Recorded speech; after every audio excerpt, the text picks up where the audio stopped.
The Mahabharata of KRISHNA-DWAIPAYANA VYASA. Book 1. Adi Parva. Section 4. Pauloma Parva. Ugresravasarudi, the son of Limarashana, versed in the Puranas, while present in the forest of Naimisha, at the 12-year sacrifice of Saunaka, surnamed Klapati, stood before the rishis in attendance. Having studied Puranas with meticulous devotion and thus being thoroughly acquainted with them, he addressed them with joint hands thus: I have graphically described to you the history of Tenka, which is one of the causes of King Janamaya's snake sacrifice. What, revered sirs, do you wish to hear now? What shall I relate to you? The holy men replied, O son of Limarashana, we shall ask thee about what we are anxious to hear, and I will recount the tales one by one. Saunaka, our revered master, is at present attending the apartment of the holy fire. He is acquainted with those divine stories which relate to the gods and Ajaras. He adequately knoweth the histories of men, serpents, and Gandharvas. Further, O Sarudi, in this sacrifice that learned Brahmana is the chief. He is able, faithful to his vows, wise, a master of the Zastras and the Aranyaka, a speaker of truth, a lover of peace, a mortifier of the flesh, and an observer of the penances according to the authoritative decrees. It is respected by us all. It behoveth us therefore to wait for him. And when he is seated on his highly respected seat, thou wilt answer what thou best have did, which shall ask of thee. So he said, Big so. And when the high self-master hath been seated, I shall narrate, questioned by him, sacred stories on a variety of subjects. After a while that excellent Brahmana, Saunaka, having duly finished all his duties, and having propitiated the gods with prayers and the maidens with oblations of water, came back to the place of sacrifice, where would be seated before us the assembly of saints of rigid vows sitting at ease. And when Saunaka was seated in the midst of the Ritwiks and Savyas, who were also in their seats, he spake as followeth. Section 5. Pauloma Parva continued. Saunaka said, Child, thy father formerly read the whole of the Puranas, O son of Limarashana, and the Bharata with KRISHNA-DWAIPAYANA. Hast thou also made them thy study? In those ancient records are chronicled interesting stories and the history of the first generations of the wise men, all of which we heard being rehearsed by thy sire. In the first place, I am desirous of hearing the history of the race of Bharata. Recount thou that history, we shall attentively listen to thee. Sudi answered, By me hath been acquired all that was formerly studied by the high self-Brahmanas, including Vyampayana, and repeated by them. By me hath been acquired all that had been studied by my father. O descendant of the Bharata race, attend then to so much as relateth to the exalted race of Bharata, revered by Indra and all the gods, by the tribes of Rishis and Maruts, winds. O great Muni, I shall first properly recount the story of this family, as told in the Puranas. The great and blessed Saint Bharata, we are informed, was produced by the self-existing Brahma from the fire at the sacrifice of Varuna. And Bharata had a son, named Javana, whom he dearly loved. And to Javana was born a virtuous son called Pramati. And Pramati had a son named Ru by Ghritachi, the celestial dancer. And to Ru also by his wife Pramadvara, was born a son, whose name was Sunka. He was, O Saunaka, thy great ancestor, exceedingly virtuous in his ways. He was devoted to asceticism, of great reputation, proficient in law, and eminent among those having a knowledge of the Vedas. He was virtuous, truthful, and a well-regulated fare. Saunaka said, O son of Stu, I ask thee why the illustrious son of Bharata was named Javana. Do tell me all. Sudi replied, Bharata had a wife named Pauloma whom he dearly loved. She became big with child by Bharata, And one day while the virtuous continent Pauloma was in that condition, Bhrigu, great among those that are true to their religion, leaving her at home, went out to perform his ablutions. It was then that the Rakshasa called Pauloma came to Bhrigu's abode. And entering the Rishi's abode, the Rakshasa saw the wife of Bhrigu, irreproachable in everything.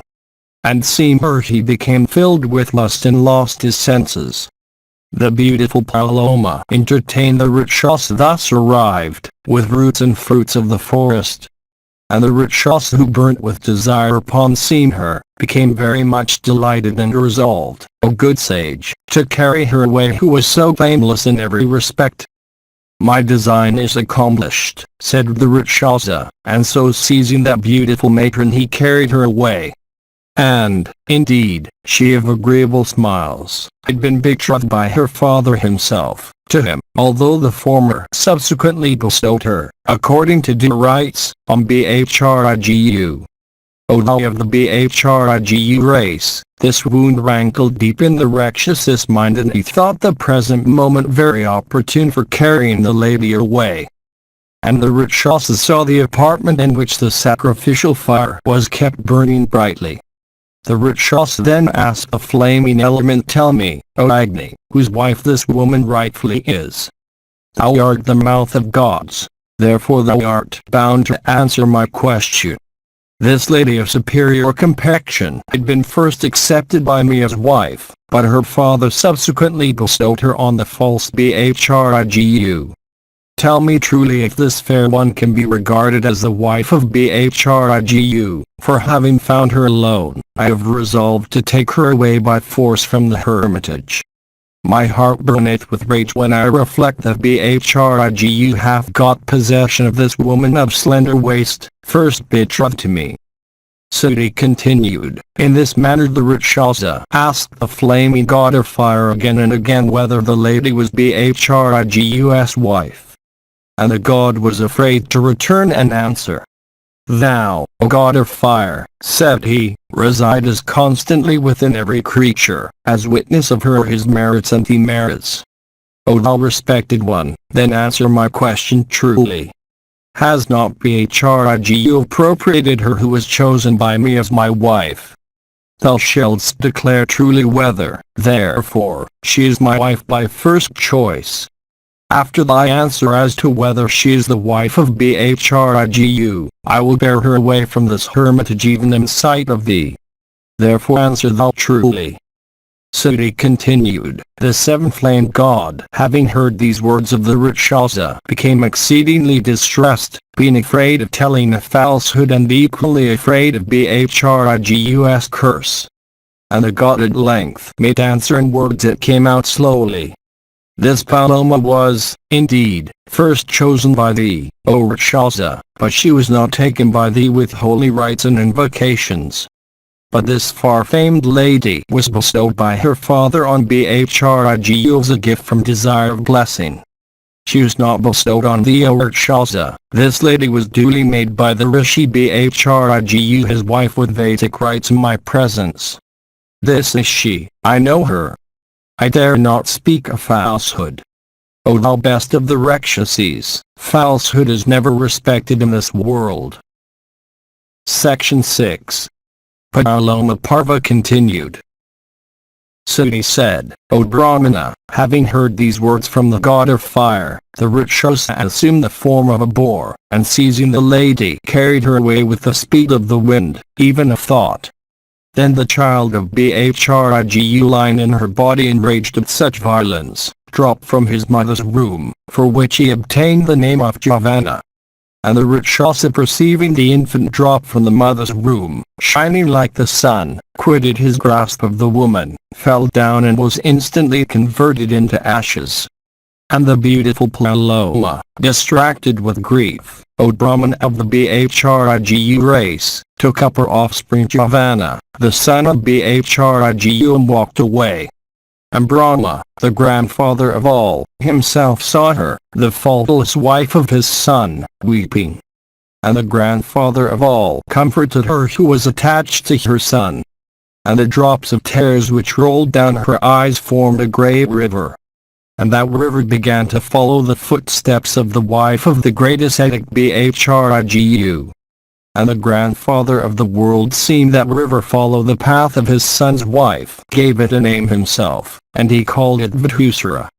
And it passeth by the hermitage of Javana. And in this manner was born Javana of great ascetic power, the son of Bhrigu. And Bhrigu saw his child Javana and its beautiful mother. And the Rishi Naraj asked her, by whom west thou made known to that Rakshasa who resolved to carry thee away? O thou of agreeable smiles, the Rakshasa could not know thee as my while. Therefore tell me who it was that told the Rakshasa so, in order that I may curse him through anger. And Pauloma replied, O possessor of the 6 attributes, I was identified to the Rakshasa by Agni, the god of fire.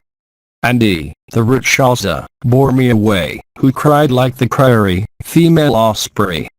And it was only by the ardent splendor of this thy son that I was rescued, for the Rakshasa, seeing this infant, let me go and himself fall into the ground, was turned into ashes. Sudi continued, Bhrigu, upon hearing this account from Pauloma, became exceedingly enraged. And in excess of passion the Rishi cursed Agni, saying, Thou shalt eat of all things. So ends the 6th section called the Curse on Agni and the PARVA. Section 7. Pauloma Parva continued. Sudi said, the god of fire enraged at the curse of Bhrigu, thus stressed the Rishi, what meaneth this rashness, O Brahmana, that thou hast displayed towards me? What transgression can be imputed to me who is laboring to do justice and speak the truth impartially? Being asked I gave the true answer. A witness who when interrogated about a fact of which he hath knowledge, representeth otherwise than it is, ruineth his ancestors and descendants both to the 7th generation. He, too, who, being fully cognizant of all the particulars of an affair, doth not disclose what he knoweth, when asked, is undoubtedly stained with guilt. I can also curse thee, but Brahmanas are held by me in high respect. Although these are known to thee, O Brahmana, I will yet speak of them, so please attend. Having, by ascetic power, multiplied myself, I am present in various forms, in places of the daily homa, at sacrifices extending for years, in places where holy rites are performed, such as marriage, etc. And at other sacrifices. With the butter that is poured upon my flame according to the injunctions prescribed in the Vedas, the devas and the pillars are appeased. The devas are the waters. The pillars are also the waters. The devas have with the pillars an equal right to the sacrifices called darshas and purnamasis. The devas therefore are the pillars and the pillars, the devas. They are identical beings, worshipped together and also separately at the changes of the moon. The devas and the pillars eat what is poured upon me. I am therefore called the mouth of the devas and the pillars. At the new moon the pillars, and at the full moon the devas, are fed through my mouth, eating of the clarified butter that is poured on me. Being, as I am, their mouth, how am I to be an eater of all things, clean and unclean? Then Agni, altar reflecting for a while, withdrew himself from all places, from places of the daily homa of the Brahmanas, from all long extending sacrifices, from places of holy rites, and from other ceremonies. Without their ends and vashits, and deprived of their swadas and swahas, sacrificial mantras during offerings, the whole body of creatures became much distressed at the loss of their sacrificial fire. The rishis in great anxiety went to the gods and addressed them thus, Ye immaculate beings! The 3 regions of the universe are confounded at the cessation of their sacrifices and ceremonies in consequence of the loss of fire. Ordain what is to be done in Tin's matter, so that there may be no loss of time. Then the rishis and the gods went together to the presence of Brahma. And they represented to him all about the curse on Agni and the consequent interruption of all ceremonies. And they said, O thou greatly fortunate! Once Agni hath been cursed by Bhrigu for some reason. Indeed, being the mouth of the gods and also the first who eateth of what is offered in sacrifices, the eater also of the sacrificial butter, how will Agni be reduced to the condition of one who eateth of all things promiscuously? And the creator of the universe, hearing these words of theirs, summoned Agni to his presence. And Brahma addressed Agni, the creator of all and eternal as himself, in these gentle words: Thou art the creator of the worlds and thou art their destroyer. Thou preservest the three worlds and thou art the promoter of all sacrifices and ceremonies. Therefore behave thyself so that ceremonies be not interrupted. And, O thou eater of the sacrificial butter, why dost thou act so foolishly, being, as thou art, the Lord of all? Thou alone art always pure in the universe and thou art at stay. Thou shalt not, with all thy body, be reduced to the state of one who eateth of all things promiscuously. O thou flames, the flame that is in thy violet parts shall alone eat of all things alike. The body of thine which eateth of flesh, being in the stomach of all carnivorous animals, shall also eat of all things promiscuously. And as everything touched by the sun's rays becometh pure, so shall everything be pure that shall be burnt by thy flames. Thou art, O fire, the supreme energy born of thy own power. Then, O Lord, by that power of thine make the Rishi's curse come true. Continue to receive thy own portion and that of the gods, offered at thy mouth. Suti continued, Then Agni replied to the grandfather, So be it. And he then went away to obey the command of the Supreme Lord. The gods and the Rishis also returned in delight to the place whence they had come. And the Rishis began to perform as before the ceremonies and sacrifices. And the gods in heaven and all creatures of the world rejoiced exceedingly. And Agni too rejoiced in that he was free from the prospect of sin. Thus, O possessor of the 6 attributes, had Agni been cursed in the days of yore by Bhrigu. And such is the ancient history connected with the destruction of the Rakshasa, Pauloma and the birth of Javana. Thus endeth the 7th section of the Pauloma Parva of the Adi Parva of the Blessed Mahabharata. Section 8. Pauloma Parva continued. Suti said, O Brahmana, Javana, the son of Bhrigu, begot a son in the womb of his wife Sukanya. And that son was the illustrious primitive resplendent energy. And primitive begot in the womb of Ghritachi some called Ruru. And Ruru begot on his wife Pramidvara some called Sunka. And I shall relate to you in detail, O Brahmana, the entire history of Ruru of abundant energy. Oh, listen to it then in full. Formerly there was a great rishi called Stulaksa, possessed of ascetic power, learning and kindly disposed towards all creatures. At the time, O Brahmana sage, VYASA, the king of the Gandharvas, it is said, had intimacy with Menaka, the celestial dancing girl. And the Apsara, Menaka, O thou of the Bhrigu race, when her time was come, brought forth an infant near the hermitage of Stulaksa.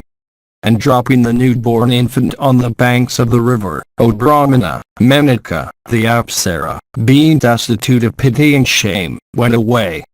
And the Rishi, Stulaksa, of great ascetic power, discovered the infant lying forsaken in a lonely part of the riverside. And he perceived that it was a female child, bright as the offspring of an immortal and blazing, as it were, with beauty. And the great Brahmana, Stulaksa, the first of Munis, seeing the female child, and filled with compassion, took it up and reared it. And the lovely child grew up in his holy habitation, the noble-minded and blessed Rishi Stulaksa, performing in due succession all the ceremonies beginning with that of birth as ordained by the divine law. And because she surpassed all of her sex in goodness, beauty, and every quality, the great Rishi called her by the name of Pramidvara. And the pious Ru, having seen Pramadvara in the hermitage of Sthulakesa, became one whose heart was pierced by the god of love. And Ru, by means of his companions, made his father Pramati, the son of Bhrigu, acquainted with his passion. And Pramati demanded her of the far-famed Sthulakesa for his son. And her foster father betrothed the virgin Pramadvara to Ru, fixing the nuptials for the day when the star Vargadevata, PARVA followed me, would be ascendant. Then within a few days of the time fixed for the nuptials, the beautiful virgin while at play with companions of her own sex, her time having come, impelled by fate, trod upon a serpent which she did not perceive as it lay in coil. And the reptile, urged to execute the will of fate, violently darted its venom fangs into the body of the heedless maiden. And stung by that serpent, she instantly dropped senseless on the ground, her color faded and all the graces of her person went off. And with disheveled hair she became a spectacle of woe to her companions and friends. And she who was so agreeable to behold became on her death what was too painful to look at. And the girl of slender waist lying on the ground like one asleep, being overcome with the poison of the snake once more became more beautiful than in life. And her foster father and the other holy ascetics who were there, all saw her lying motionless upon the ground with the splendor of a lotus. And then there came many noted Brahmanas filled with compassion, and they sat around her. And Swasthyatraya, Rajana, Kaushika, Sankankala, Adlika, Kapha, and several of great renown, Bharadwaja, Kanitsya, Arstashina, Gautama, Pramati, and Pramati's son Ru, and other inhabitants of the forest, came there. And when they saw that maiden lying dead on the ground overcome with the poison of the reptile that had bitten her, they all wept filled with compassion. But Ru, mortified beyond measure, retired from the scene. So ends the 8th section of the Pauloma Parva of the Adi Parva of the Blessed Mahabharata. Section 9. Pauloma Parva continued. Sudi said, while those illustrious Brahmanas were sitting around the dead body of Pramadvara, Ru, sorely afflicted, retired into a deep wood and wept aloud. And overwhelmed with grief he indulged in much piteous lamentation. And, remembering his beloved Pramadvara, he gave vent to his sorrow in the following words, Alas! The delicate fair one that increased my affliction lieth upon the bare ground. What can be more deplorable to us, her friends? If I have been charitable, if I have performed acts of penance, if I have ever revered my superiors, let the merit of these arts restore to life my beloved one. If from my birth I have been controlling my passions, adhered to my vows, let the fair Pramadvara rise from the ground. And while Ru was indulging in these lamentations for the loss of his bride, a messenger from heaven came to him in the forest and addressed him thus, the words thou utterest, O Ru, in thy affliction are certainly ineffectual. For, O pious man, one belonging to this world whose days have run out can never come back to life. This poor child of a Gandharva and Apsara has had her days run out. Therefore, O child, thou shalt not consign thy heart to sorrow. The great gods, however, have provided beforehand a means of her restoration to life. And if thou come pleased with it, thou mayst receive back thy Pramadvara. And Ru replied, O messenger of heaven, what is that which the gods have ordained? Tell me in full so that, on hearing, I may comply with it. It behoveth thee to deliver me from grief. And the celestial messenger said unto Ru, Resign half of thy own life to thy bride, and then, O Ru of the race of Bhrigu, thy Pramadvara shall rise from the ground. O best of celestial messengers, I most willingly offer a melody of my own life in favor of my bride. Then let my beloved one rise up once more in her dress and lovable form. Sudi said, then the king of Gandharvas, the father of Pramodvara, and the celestial messenger, both of excellent qualities, went to the god Dharma, the judge of the dead, and addressed him, saying, if it be thy will, O Dhammaraja, let the amiable Pramodvara, the betrothed wife of Ru, now lying dead, rise up with the merit of Ru's life. And Dhammaraja answered, O messenger of the gods, if it be thy wish, let Pramodvara, the betrothed wife of Ru, rise up endued with the merit of Ru's life. Sudi continued, and when Dhammaraja had said so, that maiden of superior complexion, Pramodvara, endued with the merit of Ru's life, roses from her slumber. This bestowed by Ru of a Megdi of his own span of life to resuscitate his bride afterwards led, as it would be seen, to a curtailment of Ru's life. And on an auspicious day their fathers gladly married them with due rites. And the couple passed their days, devoted to each other. And Ru having obtained such a wife, as is hard to be found, beautiful and bright as the filaments of the lotus, made a vow for the destruction of the serpent race. And whenever he saw a serpent he became filled with great wrath and always killed it with a weapon. One day, O Brahmana, Ru entered an extensive forest. And there he saw an old serpent of the Danduba species lying stretched on the ground. And Ru thereupon lifted up in anger his staff, even like to the staff of death, for the purpose of killing it. Then the Danduda, addressing Ru, said, I have done thee no harm, O Brahmana. Then wherefore wilt thou slay me in anger? So ends the 9th section of the Pauloma Parva of the Adi Parva of the Blessed Mahabharata. Section 10, Pauloma Parva continued. Sudi said, and Ru, on hearing those words, replied, my wife, dear to me as life, was bit by a snake, upon which I took, O snake, a dreadful vow, namely, that I would kill every snake that I might come across. Therefore shall I smite thee and thou shalt be deprived of life. And the Danduba replied, O Brahmana, the snakes that bite man are quite different in type. It behoveth thee not to slay Dandubas who are serpents only in name. Subject like other serpents to the same calamities but not sharing their good fortune, in woe the same but enjoy different, the Dandubas should not be slain by thee under any misconception. Sudi continued, and the Rishi Ru hearing these words of the serpent, and seeing that it was bewildered with fear, albeit a snake of the Danduba species, killed it not. And Ru, the possessor of the 6 attributes, comforting the snake addressed it, saying, tell me fully, O snake, who art thou thus metamorphosed? And the Danduba replied, O Ru, I was formerly a rishi by name Sahasrapat. And it is by the curse of a Brahmana that I have been transformed into a snake. And Ru asked, O thou best of snakes, for what wast thou cursed by a Brahmana in wrath? And how long also will thy form continue so? And so ends the 10th section of the Pauloma Parva of the Adi Parva.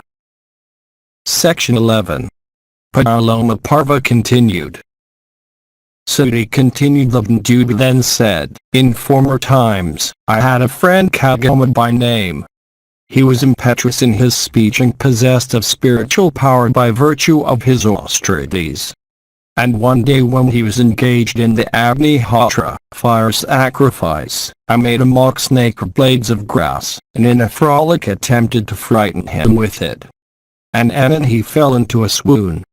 On recovering his senses, that truthful and observing ascetic, burning with wrath, exclaimed, since thou hast made a powerless mock snake to frighten me, thou shalt be turned even into a venomless serpent thyself by my curse. O ascetic, I well knew the power of his penances. Therefore with an agitated heart, I addressed him thus, bending low with joint hands, friend, I did this by way of a joke, to excite thy laughter. It behoveth thee to forgive me and revoke thy curse. And seeing me sorely troubled, the ascetic was moved, and he replied, breathing hot and hard, what I have said must come to pass. Listen to what I say and lay it to thy heart. O pious one! When Varu the pure son of Pramati will appear, thou shalt be delivered from the curse the moment thou seest him. Thou art the very Varu and the son of Pramati. On regaining my native form, I will tell thee something for thy good. And that illustrious man and the best of Brahmanas then left his snake body, and attained his own form and original brightness. He then addressed the following words to Varu of incomparable power: O thou first of created beings, really the highest virtue of man is sparing the life of others. Therefore Brahmana should never take the life of any creature. A Brahmana should ever be mild. This is the most sacred injunction of the Vedas. A Brahmana should be versed in the Vedas and Dangas, and should inspire all creatures with belief in God. He should be benevolent to all creatures, truthful, and forgiving, even as it is his paramount duty to retain the Vedas in his memory. The duties of the Kshatriya are not thine. To be stern, to wield the scepter and to rule the subjects properly are the duties of the Kshatriya. Listen, O Varu, to the account of the destruction of snakes at the sacrifice of Janamaya in days of yore, and the deliverance of that terrified reptiles by that best of Dvijas, Estika, profound in Vedic lore and might in spiritual energy. And so ends the 11th section of the Pauloma Parva of the PARVA. Section 12. Pauloma Parva continued. Sudi continued. Varu then asked, O best of Dvijas, why was King Janamaya bent upon destroying the serpents? And why and how were they saved by the wise Estika? I am anxious to hear all this in detail.